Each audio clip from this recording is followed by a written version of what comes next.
Oh, am I going? Yes. Oh, hello there.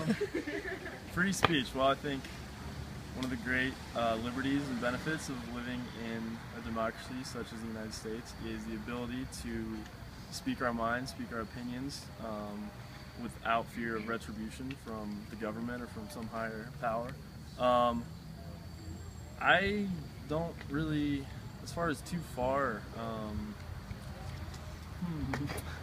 So for instance, there's a famous Supreme Court justice that said, "My right to swing my right arm stops at the tip of your nose." Wow. So if you, like, I don't know, utilize your right to speak freely to the point where it's inflicting on other people's rights, I would say that's when it goes too far. So like hate speech, stuff like that. Sure. You know? So it's more about the freedom to speak your own opinions and mindsets as long as it doesn't interfere with someone else's liberty. Without inhibiting anyone else's Inhibiting. Inhibiting's a good word. Yeah. That's a nice word. Good So yeah, that's what I think. That's what I think too. That's my take. It's a good take. And you? I've got nothing further to add. I think they did a nice job. All right, thank you guys. Sure. Concerning free speech. When it affects the well-being of others. Any examples of that? Basically, free speech is one of those things that my rights end where your rights begin. You know, I don't have the right to tell you what to do or how to say it or how to act or anything like that, unless, of course, that impedes on my rights. All right. And you? No. Nothing? You got nothing? Anyone else? All right. Well, thank you. You're welcome. With the ruling of that case? I disagree with it, but legally, I can see why they had to side with him. Because people are allowed to go out and say anything they want. You know, if you don't like purple people, you're allowed to say that. You know, and but I can't say I agree with it. But I think based on the law that he could, yeah.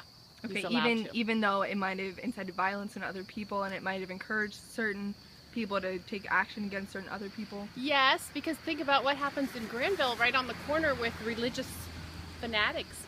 You know, that could incite a riot, but they have the freedom to stand up there and say whatever they want. And there's a lot of people that will not agree with them, but that doesn't mean that they're not allowed to say what they want. Okay. All right. Thank you. The Brandenburg case or not? First of all, I'm a left-wing, far left-wing liberal. Normally the KKK would be worse than, but in this case, free speech, yeah. First Amendment, no matter how bad it sounds. Even if it inflicts pain on others, or if you think it incites violence? Well, yeah, I think free speech sort of overrides everything, yeah. I know there are limits, but I don't know what the limit is right now. It's pretty hard. Like if Hitler would stand over there and, you know, he may not be able to talk, but there's no Hitler here. Right, but couldn't the KKK leader be compared to sort of a smaller version of Hitler?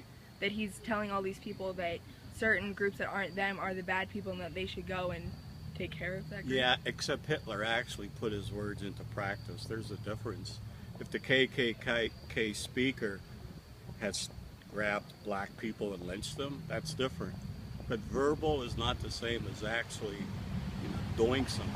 Okay, so you think unless there's a direct correlation between what they're saying and then they do it right, then it's protected? It's protected, yeah. All right, thank you.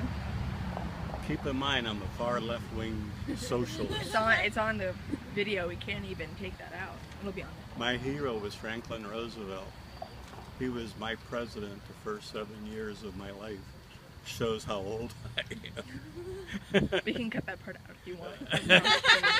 And I could still outrun half of the kids at Granville High School. That's believable. You probably outrun What grade are you girls in? We're seniors.